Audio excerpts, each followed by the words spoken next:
Hey you guys, it's me, Gabriella Bettel, author of the Don't series. Welcome back to my channel. It's fall, which is my favorite season of all time. Thank you God for fall.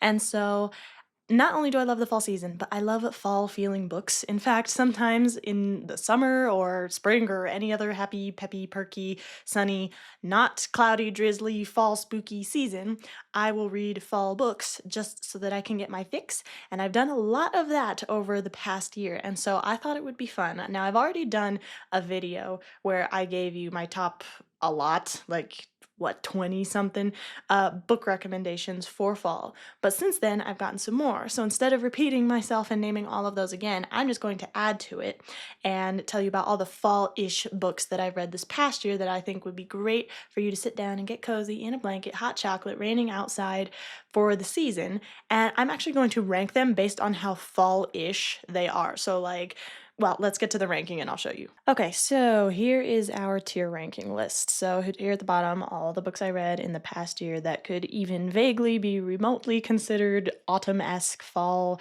feeling. And then here are my rankings, my tiers. So autumn incarnate means I will not accept any argument that this is not the perfect personification of fall, and autumn, probably Halloween, but it's just like the perfect book for fall. Then Bring on the Gloom is maybe it's not the perfect incarnation of fall, but it is still so it fits the vibes. Like it feels like it needs to fit the weather around you. Like it would begin getting foggy and rainy and cloudy, and the leaves would start turning colors and falling just by reading this book because it just has that autumn weight to it. Then we have It's Beginning to Feel a Lot Like Halloween. This one, it definitely has some aspects that are fall, specifically Fall-oween. That should be a thing, Fall-oween. Specifically Halloween, not necessarily the perfect autumn October thing, but it definitely has it's a solid foothold in there. It definitely belongs there. Fall vibes is that there is vaguely something in there that reminds me of fall. It might not be a huge part of the story, but it's there. There's a little twinge of it. And then It's October in my head means that as I'm looking at it, I'm pretty sure it's not very fall-ish at all, but it feels like fall to me. And so I will explain why as I go. Okay, let's start with Annihilation. I'm gonna say this belongs in It's Beginning to Feel a Lot Like Halloween. Annihilation follows, she's not given a name. She's the biologist in this group of people that's going into this place called Area X. It's all in the future. And Area X does mysterious things to people. Like people go in and they disappear. Missions have just gone very wrong. There's just something unnatural about this area, and she goes in with her group of people to investigate and study. And maybe she winds up getting changed along the way, along with the environment. Not super autumny. In fact, it feels mostly just kind of summer in a swamp or summer in the woods or anything like that, but just the eerie feel of it all. It's got a Halloween tinge to it. All right. Before the Devil Knows You're Here by Autumn Krause, and it is autumn incarnate in more ways than one, pun intended. This is about a young lady named Catalina. She lives in the 1800s, I want to say, and her brother gets kidnapped by Johnny Appleseed, who is not the Johnny Appleseed you're expecting. He made a deal with the devil and is now terrorizing the area, and so she's got to get him back, and maybe she joins Paul Bunyan along the way. It's such the perfect fall read. There are cursed apples, there's deals with the devil, there's a literal trip to hell, there's a ghost bride, there's creepy woods and the cold, and it is perfectly autumn incarnate. Okay, The Cruel Prince by Holly Black. I'm just gonna say fall vibes. It could go to It's October in my head because the Cruel Prince actually has a very kind of summery spring life growing feel to it, but for me, it's just it feels like the Fae and the manipulation of the politics and the lies and the backstabbing, and well, it's not they're not actually lies because the Fae can't lie, but the backstabbing, the schemes, and just the Fae-ness of it all, it does feel have a little supernatural autumn, fall, October feel to it, so I'm gonna put it in fall vibes. Okay, A Door in the Dark. I'm gonna say Bring on the Gloom. Adore in the Dark, her name is, I want to say Ren, but if I'm wrong, I apologize. But Ren is a wizard, and she's not necessarily one of the richest wizards, but she is a good wizard, and she knows how to work her way to the top. And then one day, because of a freak accident, she and some of her classmates, some of whom she loves, loves, loves, some of whom are obnoxious to no end, they get slung through a teleporter all the way to the deepest, dankest, most dangerous woods in the wizarding world. And I mean, come on. Wizards and dark forests and creepy magic and animals, it's and that great, great, just dank feel. It is completely bring on the gloom. Okay, A Darker Shade of Magic by Victoria Schwab. I'm gonna say it is October in my head. There is nothing legitimately fall-ish about it, aside from the fact of gray London. Sorry, I didn't tell you what it was about. This follows Kel, which is a mistake I made in a vlog that I'm doing now. I kept calling him Kane. His name is Kel. Kel is an Ontari, which is a world jumper. So he can jump between the different magic worlds. He can go to Grey London, which is Earth, Red London, which is super magic, and White London, which is creepy, dastardly, cruel magic. And there's nothing really fall-ish about it. I think the only thing that vaguely made me think fall is just the way that Grey London is described. So with all the rain and the dankness and the thieves and all kind of stuff like that. I think that's what put the fall-ish vibe plus magic. I think just magic generally has a tinge of feeling fall to me. Gallant. This that's tricky. Gallant by V.E. Schwab. I'm gonna do okay. I'm not quite gonna put it in Autumn Incarnate. I'm gonna put it in Bring on the Gloom. And the only reason for that is that if I recall correctly, for most of the book, it is very springtimey. Like they're always talking about the garden and doing things in the garden, and it's very calm, it's very relaxed, even though it's got dark elements to it. Like she can see ghouls, and there's death incarnate, and there's like a whole battle with death, which is the coolest thing ever. It just doesn't quite feel like Autumn Incarnate, but it's so up there. Gallant follows Olivia Pryor, who is an orphan who can see ghouls, but then she finds out that she's maybe not as alone in the world that she thought she was because she's got an inheritance. She goes to this place called Gallant, which has a very, very close connection to shadows. Okay, Burn Our Bodies Down. I'm gonna put this in Bring on the Gloom. This follows Ooh, I can't remember her name. This follows Margot, who is just in a very, very difficult position living alone with her mom is having a hard time being a mom. And Margot really wants to believe that she has other family, and then she finds other family. And she goes to this middle of nowhere town in, I want to say, Nebraska, where her grandmother lives, and finds out that maybe her family is still kind of messed up and so far away. And now that she's in the middle of nowhere, there's some buried secrets that are coming to life. It is so cool. This would go in Autumn Incarnate because I mean there's literally cornfields. There's cornfields and fire and a little bit of a not quite supernatural twist, but that kind of a feel.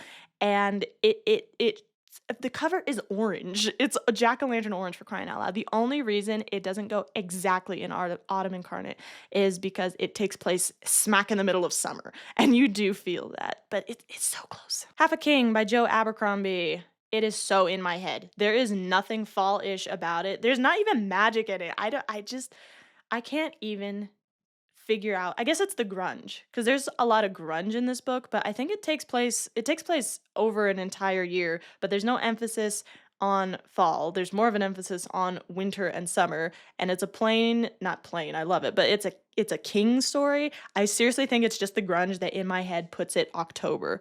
I am though going to put it ahead of A Darker Shade of Magic. Come on.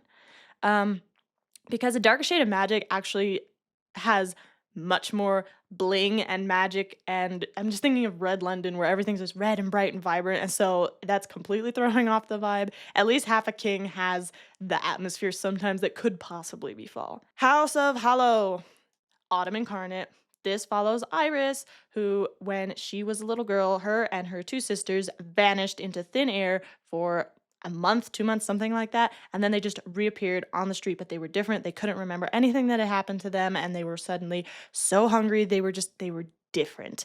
And then when one of the sisters goes missing, the other two are going to track her down, even if it means investigating why exactly they disappeared and why they're different. It is such a good book. Perfect fall vibes. You got the rot, you got flowers and plants growing out of places where flowers and plants should not be, rain, alternate worlds, magic, supernatural. It's so good. It feels like fall in your hands, and it's oddly beautiful. It's just beautiful. The girl from the other side, fall incarnate, and this is not just, well, it's largely because of the drawing style. Like, you look at the drawing style of this manga and you're like, this feels like Halloween night, but also just the story. So this follows Shiva and Teacher. Teacher is a monster who lives on the cursed side of the wall, and Shiva is a little girl who is not cursed, even though she should be because she's on this side of the wall.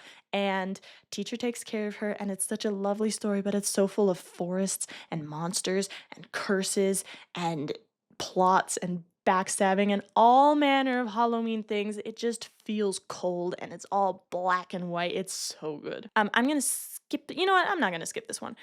This is The Invisible Life of Addie LaRue. I was going to skip it because I have actually not finished it yet, but it really, really feels like fall. I'm gonna put it in. It's beginning to feel a lot like Halloween, because it really does have that rainfall. It's more like a cozy fall feel. It's got that rainfall and hot drinks and blankets, and I just want to absorb the art of the world. I associate that with fall as well, and it's spooky because there's a deal with the devil.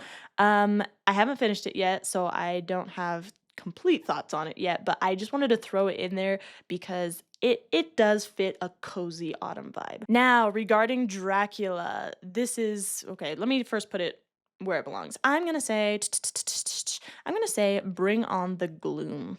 Yeah, for sure, bring on the gloom. Not quite autumn incarnate, which is strange because even though it says regarding Dracula, it's Dracula. But I will never ever recommend the book Dracula to anybody aside from also recommending to them the audiobook regarding Dracula. Hi, editor me just realizing that I never explained to you why I wasn't putting regarding Dracula inside the top tier autumn incarnate notch, and that's because it just wasn't scary enough to me. Like, it was definitely eerie, it definitely had those gothic vibes, the atmosphere was great, obviously it's about vampires and vampire hunting, it's got all of that, it just wasn't scary enough to me. There are other things that I just feel in my gut, like, I just feel these dark fantasy things in my gut, and then this one just felt more external vibes than deep-seated inside of me, I hope that makes sense. Which is so good, it's such a great production of Dracula's story, and the actors are great, the music is great, the effects are great. It's so immersive. And so I'm thinking if you're going to read Dracula, you need to read Regarding Dracula. It's so good. Plus, it's got Jonathan Sims in it, who I think he's one of my favorite podcast audiobook voice actors ever. Love him. Okay, The Only Girl in Town by Ali Condi. This is so in my head. It literally takes place during summertime. The girl's name is July because she was born in July, and the whole thing takes place over earlier in the year and then summer. The reason that I feel like it's October in my head is because of the premise, which is that even though most of the book is during a summer setting, that summer setting is in a flashback. And what's happening now is that she is the only girl left in town. Everybody else has just vanished into thin air, and she's by herself, and she's trying to figure out what happened and how to get out and how to get to other people. And that kind of a feel, that anxious, angsty feel, that's why it feels like it's October to me, even though it's all about ice cream and jumping into lakes and stuff like that in the flashbacks. Okay, Promise Boys. I'm gonna say it's beginning to feel a lot like Halloween. Promise Boys follows three boys in this. It's not a boarding school. It's a private school, and all three of them are accused of murder. But all three of them did not do it, and so they have to prove that they did not do it. Otherwise, they're going to be in major trouble. And honestly, it's a thriller. So it's the mystery thriller aspect of it feels like Halloween, but it kind of vaguely feels like Halloween. There's nothing specifically fall about it, but because it's so angsty and suspenseful, I think it fits. Katzenjammer, Autumn Incarnate. I cannot fathom how much this book has stuck with me. I adored this book so much. It was creepy beyond imagination, and it wound up being so deep, so relevant, so powerful. But seriously, the atmosphere. So this is also a story that's told in now and flashbacks, and the flashbacks take place across the year, but the feel of the atmosphere of the school, of the life, there was still a little bit of a darkness, of a dankness to it. Not because I don't know, just the way that it was written and the sad things that were happening and the frustrations of just life. It just felt again dark, and it felt like you just wanted to scrub something clean. And then the time now, which is where Kat, who's the main character, she and all of her schoolmates are trapped inside the school, and they have been turned into monsters. Like Kat has a cat mask and no eyes, and her best friend has a box for a head, and there's a mannequin that has knives, that loves knives, and it is creepy as wackiness. It's so good. Okay, Swarm by Jennifer D. Lyle. Let me think. Is this Bring on the Gloom, or it's beginning to feel a lot like Halloween? I'm gonna say it doesn't quite hit beginning to feel a lot like Halloween. Uh, but I am gonna say it's above Promise Boys and Addie LaRue because it's about a young lady. I think her name is Cal? Sure. Where did I get Cal from? Sure, like Shuri or Shirley. So Sure has anxiety, and it doesn't help when one day giant carnivorous butterflies take over the world. So they have to go home. She and her twin brother and her little brother and her best friend and another best friend, they all have to lock themselves in a house and just survive on their own for months. That alone feels like Halloween, October, spooky, gross. There's a lot of like bugs and guts going on and disease. Maybe I should, you know what? I'm gonna promote this. This is gonna go into Bring on the Gloom. But at the bottom, I'm gonna Bring on the Gloom because again, it's kind of this vague, general Halloween-esque, kind of like Promise Boys, where yeah, it's a thriller, so of course it fits Halloween. This one fits it a little bit more because of just the gross and butterflies and stuff. Gunslinger Girl, in my head, it's actually feels very summery. I think it takes place during the summer. I think just the sheer amount of dirt and dust and stuff like that makes me feel like it's vaguely October-esque. A Gunslinger Girl follows Serendipity Pity Jones, who lives in after the Second Civil War, and she is in the worst position where she's just trapped in her home and she's going to be sold off as a breeder, and she doesn't want that, so she runs away, and the only way for her to survive is for her to get scooped up by this. It's like Las Vegas. Picture futuristic Las Vegas. They want her because she's the best sharpshooter ever, and she's very entertaining. And maybe she winds up finding kind of a found family there, and then maybe she has to wind up protecting them. I don't know why I always say maybe when I wind up telling you exactly what it is. I think it makes me mysterious, but it doesn't. The Magnus Archives, Autumn Incarnate. I don't even know what to say beyond this is Autumn Incarnate. The Magnus Archives follows Jonathan Sims. Yes, Jonathan Sims of Regarding Dracula. Jonathan Sims, who is the writer and the voice actor, but the character is also named Jonathan Sims. He works for the Magnus Archives, which is an institute that studies the esoteric and the weird. So anything supernatural, creepy that happens, they investigate it as academics. And then it starts becoming less academic and more in John's actual world, and he's got to deal with it. He's got to fight back, and it's so good. This is a podcast. This isn't actually a book, but it reads like a book. It's got an overarching story like a book. The characters are fantastic, and it's the length of a book. If you listen to one season, it's the length of an audiobook. And oh, it's so good. The music is great. Jonathan Sims has this great way of writing horror and these creepy stories that like each one is new and fresh and they all connect. It's a fantastic podcast. Listen to it. Truly Devious. I must say, oh, that's tricky. I don't know if it's beginning to feel a lot like Halloween or fall vibes. You know what? I think The Cruel Prince is getting kind of lonely, so I'm going to put it in fall vibes, but I'm going to put it ahead of The Cruel Prince. Truly Devious by Maureen Johnson follows Stevie, store for Stephanie, Stevie Bell, and she's going to this school. I want to call it Ellingham Academy, which has two things that make it very unique. One is that it's super exclusive, not a bunch of people get picked, and nobody has been able to yet figure out how people get picked. All they know is that when they get picked, they go, and it's this extraordinarily eccentric, student guided creativity out there school. And then the other thing that's unique about it is that there was a kidnapping and a murder there a long time ago, and nobody has been able to figure out how it was done. So Stevie gets accepted, and she wants to investigate how the murder was done, and something murdery is going on now, right as she's there. So that's that kind of a feel, again, just the thrillerness of it and the place where it's at, where it's this weird school, kind of dark academia up in the mountains, that gives the fall vibes to it. But again, it is mostly like bright and sunny most of the time, and the mystery's pretty slow burn, kind of cute. Like, so I don't know if it's deep, deep in the Halloween vibes or the autumn vibes, but it's there. They're there a little bit. These Violent Delights by Chloe Gong. I'm going to go in fall vibes. This follows it's a Romeo and Juliet retelling, so it follows Juliet Tsai, who is in 1920s Shanghai. She is the daughter of the king of a gang. I don't remember what the gang is called. And then, of course, there's the rivals, who the son of that lord is Roma Montagov.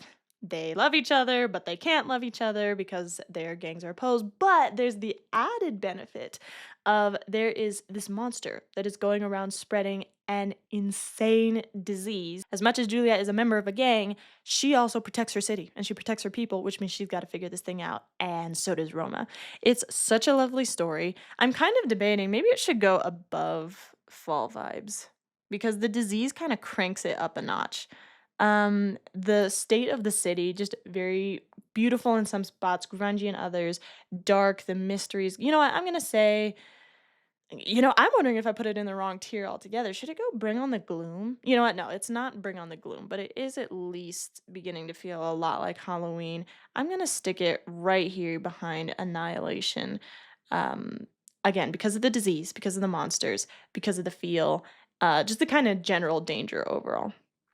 Okay, Unseelie. I'm gonna say fall vibes. This follows, what is her name? Celie. Her name is Celia because it's short for Ecelia or Celia or something like that. And she's a changeling. She's a fae who was supposed to be swapped for her human twin, but they grew up together. They love each other, they're sisters. And though it's never mentioned outright, because during the time that this is set, there wasn't a word for it, Celie's autistic. And it's such a beautiful story. And again, the only fall thing that I can think about it is the forest, the magic going on, and the fae-ness. Like, I don't know why fae equals Halloween and fall to me, probably because, the fae, I think, were said to come out during fall, Halloween, harvest, whatever, but that's kind of feel like it. And honestly, I'm going to put it even above Truly Devious because Unseelie actually feels like it takes place during fall. It just feels a little bit colder. Okay, The Unconsoled by Kazuo Ishiguro. This is so interesting. Like, I don't even know what to do with this book. It is pretty much a fever dream. It's an introvert's nightmare. It's most people's nightmare, and it follows a lot of, family issues. It's a dream. I don't know how to explain it. If there are family issues involved, if there's something this guy is trying to process, work, his childhood, his friendships, all of it, it comes across in this book as a dream. I'm surprised, honestly, that there wasn't like a I am not wearing pants section of it because that's exactly how it felt. Let me think. Unconsoled. Okay, so it's definitely above fall vibes, I think, because just it makes you feel woozy. So I'm gonna put it at it's beginning to feel a lot like Halloween, even though it doesn't feel specifically like Halloween. There's something scary and unsettling about it, and I'm just gonna go with that. I'm gonna go with that. And our last one on the list is Vicious by V.E. Schwab. I'm gonna put this right at the top of Bring On the Gloom because it is dark, it is gritty, it follows two college students who have this zany idea that they believe is centered in scientific truth, which is that if you have a near death experience, die, and are resuscitated, you come back with powers because of the adrenaline something something. And so they try it, and they die, and they come back, and they have powers, and they become brutal enemies.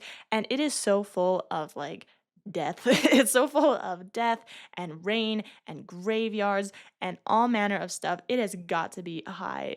It's not quite autumn incarnate because there's nothing specifically fall-ish about it or Halloween-ish about it, but it is way up there. Let me think. Should it be above Door in the Dark? I think I like it. I think because I like it so much, I love Vicious so much that I'm being a little bit biased. So I'm gonna bring this down to right above regarding Dracula. Yeah. All right, there is my tier ranking for all the vaguely fall-esque books that I read during the year. I hope you got some good book recommendations. I really hope you'll check a couple of these out. And of course, I hope you'll check out my books, which also are fall-esque, great spooky season. They're YA thrillers with a touch of the supernatural.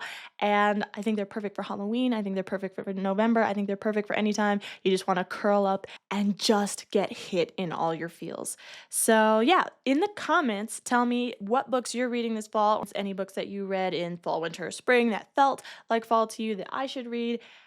Please, if you enjoyed this video, go ahead and hit that like button. And if you like my videos in general, go ahead and check more out. And then please hit the subscribe button and hit the little bell icon so that you get notified every time I come out with a new video, which is every single Wednesday. I am here every single Wednesday with some more fun for you. So come join me, please. Thank you so much for joining me today. Have a great day and God bless. See you next Wednesday. Bye-bye.